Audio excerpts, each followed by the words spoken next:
Selamat pagi anak-anak. Apa kabar hari ini?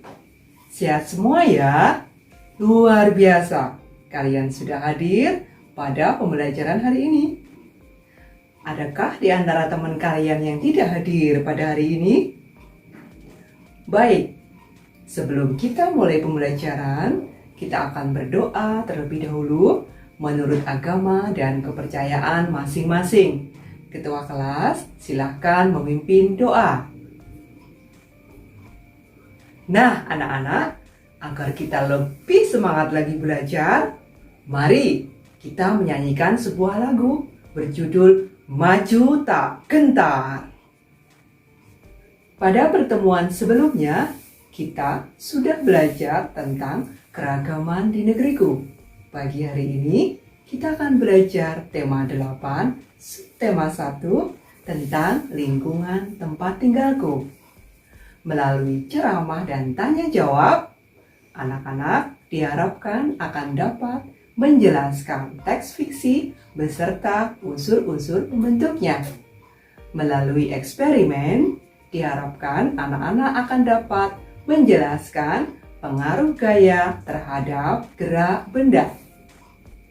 Anak-anak, coba tanya teman di sampingmu, dari mana asal daerahnya?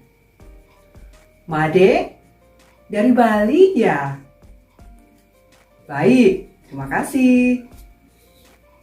Selanjutnya, Ucok, dari mana? Bagus, Ucok dari Batak ya? Kalau Joko, dari mana? Dari namanya, Joko berasal dari Jawa. Betul ya? Terima kasih. Setiap daerah memiliki cerita rakyat yang menjadi ciri khas daerahnya masing-masing. Nah, di Provinsi Kalimantan Timur ada cerita rakyat yang cukup terkenal, yaitu legenda Pesut Mahakam. Ayo anak-anak, kita baca cerita itu.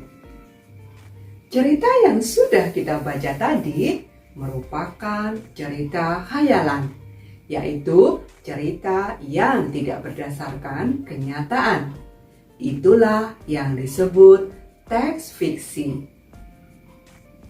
Sebuah cerita mengandung unsur-unsur pembentuknya, yaitu yang pertama, tema. Tema merupakan dasar cerita. Yang kedua, alur. Alur merupakan jalan cerita. Yang ketiga, latar. Latar merupakan keadaan dalam suatu cerita. Yang keempat, amanat. Amanat merupakan pesan yang terkandung dalam sebuah cerita. Nah, anak-anak, agar kalian lebih memahami unsur-unsur pembentuk sebuah cerita, silakan berarti soal-soal di halaman 6. Anak-anak, coba kalian amati gambar ini. Gambar apa ya? Benar, gambar petani sedang membajak sawah menggunakan alat bajak yang ditarik oleh kerbau. Tarikan kerbau menyebabkan alat bajak yang tadinya diam menjadi bergerak. Coba kalian dorong mejamu masing-masing. Apakah mejamu diam? Atau mejamu berpindah tempat?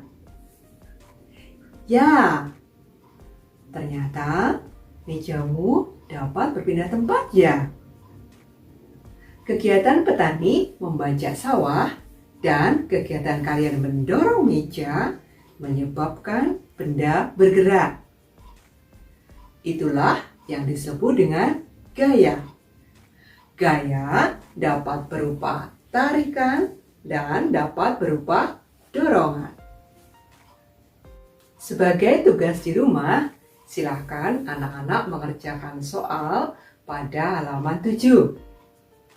Pada pertemuan selanjutnya, kita akan belajar tentang mengidentifikasi tempo pada lagu daerah, dan menjelaskan jenis-jenis teks fiksi.